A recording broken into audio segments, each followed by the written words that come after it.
ውድ የቻናላችን ቤተሰቦች የሰዓቱን የብርሃን ዜናዎች እናስደምጣችኋለን። አብራችሁ እንድትቆዩ በአክብሮት እንጋብዛለን።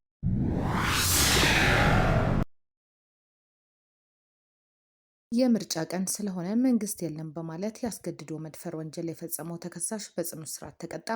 አቶ አክሊሉ አለማየሁ የተባለው ግለሰብ በአሪ ዞን በደቡብ አሪ ወረዳ ሲዶ ቀበሌ ልዩ ስሙ ደብተር ተብሎ በሚጠራው አካባቢ ዕድሜዋ 15 ዓመት የሚሆናትን ታዳጊ ሰኞ ግንቦት 24 ቀን 2018 ዓመተ ምህረት ከረፋዱ 4 ሰዓት ገደማ ያስገድዶ መድፈር ወንጀል ፈጽሟል። ተከሳሹ ሰባተኛው ሀገራዊ ጠቅላላ ምርጫ በሚካሄድበት ዕለት ተበዳይን መንገድ ላይ ጠብቋት ዛሬ የምርጫ ቀን ስለሆነ መንግስትም የለም በማለት አንድ ጊዜ ወገቧ ላይና አንድ ጊዜ ትከሻዋ ላይ በመምታት ካሳታት በኋላ ያለ ፍላጎቷ የግብረ ስጋ ግንኙነት ፈጽሞባታል። የወረዳው ፖሊስ ከማህበረሰቡ በደረሰው ጥቆማ መሰረት ብርቱ ክትትል በማድረግ ተጠርጣሪውን በቁጥጥር ስር በመዋል የሰውና የሰነድ ማስረጃዎችን አደራጅቶ መዝገቡን ለወረዳው አቃቤ ሕግ ልኳል። የወረዳው ፍትህ ጽሕፈት ቤት ሴቶችና ህጻናት ጉዳይ አቃቤ ሕግ ከፖሊስ መዝገቡን ተመልክቶ ክስ መመስረቱን የአሪ ዞን ደቡብ አሪ ወረዳ ፍትህ ቢሮ ኃላፊ አቶ በየነ ጉዶ ተናግረዋል። ክሱ የቀረበለት የደቡብ አሪ ወረዳ ፍርድ ቤት ተከሳሽን ጥፋተኛ በማለት በ12 ዓመት ጽኑ እስራት እንዲቀጣ ሐምሌ 11 ቀን 2018 ዓ.ም በዋለው ችሎት ወስኗል። የህወሓትና ፋኖ እንዲሁም ሻዕቢያ መዳረሻ ሀገሪቱን መንግስት አልባ ማድረግ ነው ሲሉ ወይዘሮ ኪሪያ ኢብራሂም ተናገሩ። ህወሓት፣ ሻዕቢያና ፋኖ ሀገሪቱን መንግስት አልባ ለማድረግ እየሰሩ መሆናቸውን የፌዴሬሽን ምክር ቤት የቀድሞ አፈ ጉባኤ ኪሪያ ኢብራሂም ገለጹ። ሶስቱ አካላት ሀገሪቱን የመበተን ስጋት ውስጥ የሚከት አጀንዳ እንዳላቸው የጠቆሙት የቀድሞ አፈ ጉባኤዋ ህወሓት በአሁኑ ወቅት የሻዕቢያ ወይም የኤርትራ መንግስት ተላላኪ በመሆን በትግራይ ህዝብ ላይ ጥፋት እየደገሰ ነው ሲሉ ወቅሰዋል። ህወሓት፣ ሻዕቢያና ፋኖ ምንም አይነት የሚያግባባ ብሔራዊ ዓላማ እንደሌላቸው የገለጹት የቀድሞ አፈ ጉባኤ ምናልባትም ሊያስማማቸው የሚችለው ብቸኛው ነገር ስልጣንን በኃይል መቀማት፣ መንግስትን መቆጣጠርና የኢትዮጵያ እየተተራመሰችና ደካማ ሆና እንድትቀጥል ማድረግ ብቻ ነው ብሏል። የዚህም ጥምረት መጨረሻ መዳረሻም ሀገሪቱን ሙሉ በሙሉ መንግስት አልባ ማድረግ እንደሆነ አስገንዝቧል። እነዚህ አካላት ሀገሪቱ ብትበተን እንኳን ግድ እንደማይላቸው የጠቆሙት ኪሪያ ኢብራሂም ህወሓት እየሰራ ያለውን ስራ ኤርትራ እንደምታግዘው ቢገልጽም የኤርትራ እውነተኛ ዓላማ ግን ኢትዮጵያ ከምትፈርስ ይልቅ ትግራይ ክልል እንድትጠፋ ማድረግ ነው ሲሉ አስረድተዋል። እንደሳቸው ማብራሪያ የኤርትራ መንግስት ዋና ዓላማ የትግራይ ህዝብ እንዲበታተን፣ በክልሉ ያለው ወጣት እንዲያልቅ፣ የክልሉ የታሪክ ደብዛ እንዲጠፋ እንዲሁም ትግራይ የምትባል ካርታም ሆነ ስያሜ እንዳይኖር ማድረግ ነው። ይህ ሁሉ የሚደረገው ደግሞ የትግራይ ህዝብ አንድ ሆኖ እንዳይታገልላቸው ለማድረግ እንደሆነም አክለው ገልጸዋል። ኤርትራ በአሁኑ ወቅት ወጣት አልባ፣ ነፃነት የሌላትና በህብረተሰቡ መካከል እርስ በርስ መጠራጠር የነገሰባት ሀገር መሆኗን የገለጹት ኪሪያ አሁን በትግራይም እየተተገበረ ያለው ተመሳሳይ ስትራቴጂ ነው ብለዋል። በህወሓት ውስጥ አባል በነበሩበት ወቅት ምሁርና ወጣት አይታመንም በሚል ጥርጣሬ ይደረግ የነበረውን አሰራር ያስታወሱት የቀድሞ አፈ ጉባኤ አሁንም ከትግራይ ክልል በስደት እየወጣ ያለው ወጣቱ ክፍል መሆኑን ጠቅሰዋል።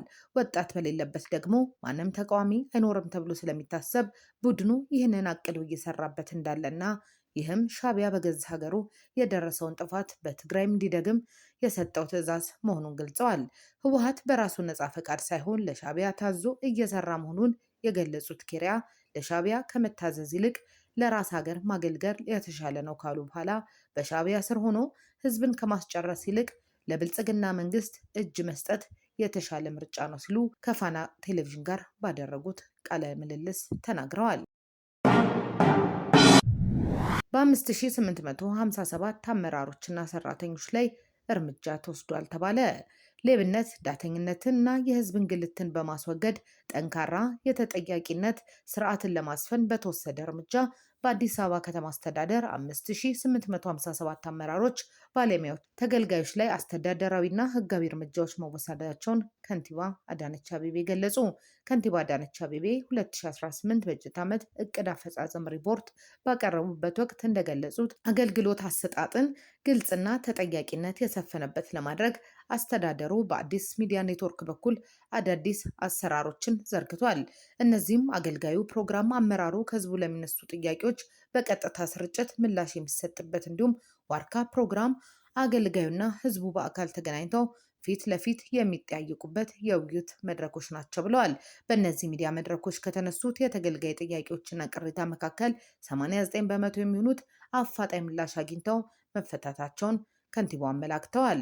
ሌብነትንና ብልሹ አሰራርን በተጨባጭ ለመታገል በተያዘ ቁርጠኛ አቋም በጥፋት ላይ ተሰማርተው በተገኙ 5857 አካላት ላይ እንደ ጥፋታቸው ክብደት ከማስጠንቀቂያ እስከ ስንብት እና በሕግ ተጠያቂ ማድረግ የሚደርሱ እርምጃዎች ተወስደዋል ብለዋል። እነዚህም 79 ሹመኛ አመራሮች፣ 213 ዳይሬክተሮች እና የቡድን መሪዎች፣ 5430 ባለሙያዎች እንዲሁም 135 ተገልጋዮች መሆናቸውን ገልጸዋል። ተጠያቂነትን የማስፈን ስራ መንግስት የተቋማትን ብቃትና አገልግሎት አሰጣጥ ወደ ተሻለ ደረጃ ያሸጋገሩ ውጤቶች ሆነው መመዝገባቸው በሪፖርቱ መገለጹን አዲስ ሚዲያ ኔትወርክ ዘግቧል። የኢትዮጵያ ብሔራዊ ባንክ አዳዲስ የፖሊሲ ማሻሻያዎችን ይፋ አደረገ። የኢትዮጵያ ብሔራዊ ባንክ የገንዘብ ፖሊሲ ኮሚቴ 7ኛ መደበኛ ስብሰባውን በማካሄድ በሀገሪቱ ማክሮ ኢኮኖሚ፣ የዋጋ ግሽበት፣ የባንክ ዘርፍ አፈጻጸም እና በበጀት ሁኔታዎች ላይ ሰፊ ግምገማ ካደረገ በኋላ 5 ዋና ዋና የፖሊሲ ውሳኔዎችን ለቦርዱ አቅርቦ ማጽደቁን በጋዜጣዊ መግለጫው አስታውቋል። ባንኩ ባደረገው ግምገማ መሰረት በ2017 በጀት ዓመት አጠቃላይ የሀገሪቱ ኢኮኖሚ ባለፉት 8 ዓመታት ከተመዘገበው 7.5 በመቶ አማካይ እድገት ከፍ ያለ 9.2 በመቶ እድገት ማስመዝገብ መቻሉን ገልጿል። ለዚህም እድገት የኢንዱስትሪ ዘርፉ 3.7 በመቶ ነጥብ፣ የአገልግሎት ዘርፉ 3.1 በመቶ ነጥብ እንዲሁም የግብርና ዘርፉ 2.3 በመቶ ነጥብ አስተዋጽኦ አበርክተዋል። ይሁን እንጂ አጠቃላይ ዓመታዊ የዋጋ ግሽበት በግንቦት ወር 2018 13.4 በመቶ መድረሱ የተገለጸ ሲሆን ይህም ከአሜሪካና ሩሲያ ጦርነት ተከትሎ በመጣው የነዳጅ ዋጋ ድንገተኛ ጭማሪ የትራንስፖርት ወጪዎች ማድረግ ምክንያት መሆኑ ታውቋል። በሌላ በኩል የኢትዮጵያ አጠቃላይ የውጭ ኢኮኖሚ ሚዛን ትርፍ ማስመዝገብ የቻለ ሲሆን በ2016 በጀት ዓመት የነበረው 6.2 ቢሊዮን የአሜሪካ ዶላር የከረንት አካውንት ጉድለት በ2018 በጀት ዓመት ወደ 1.8 ቢሊዮን ዶላር እንዲቀንስ ማድረግ ተችሏል። የባንኩ የገንዘብ ፖሊሲ ኮሚቴ ያሳለፋቸውና በብሔራዊ ባንክ ዳይሬክተሮች ቦርድ የጸደቁት 5 ቁልፍ ፖሊሲዎች እንደሚከተለው ናቸው። የመጀመሪያውና ዋናው ውሳኔ ብሔራዊ ባንክ በጊዜያዊነት ሲጠቀምበት የቆየውን ዓመታዊ የብድር እድገት ገደብ ሙሉ በሙሉ እንዲነሳ ማድረጉ ነው።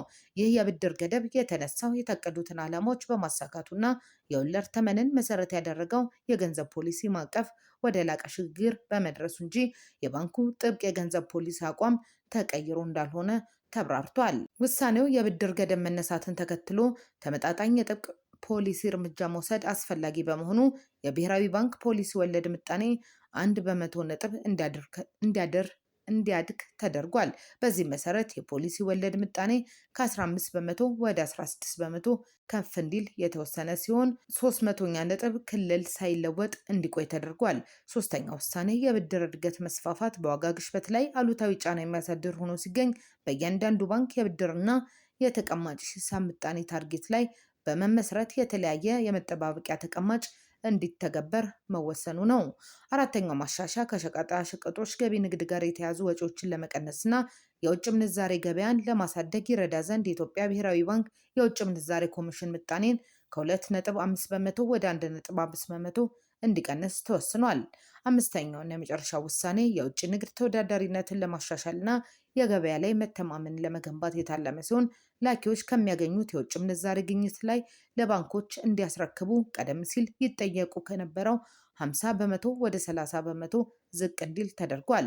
የበጀት ሁኔታን በተመለከተ መንግስት ለበጀት ጉድለት ማሟያ ከብሔራዊ ባንክ ብድር እንዳይወስድ መደረጉ የመሰረታዊ ገንዘብ እድገትን ለመገደብ ማገዙ የተገለጸ ሲሆን በአጠቃላይ የበጀት ጉድለት ከጠቅላላ የሀገር ውስጥ ምርት ጋር ያለው ምጥጥን 0.9 በመቶ መድረሱ ታውቋል። የገንዘብ ፖሊሲ ኮሚቴው በመስከረም 2019 ዓ.ም መጨረሻ ላይ እንደገና ለመሰብሰብ ቀጠሮ ይዟል።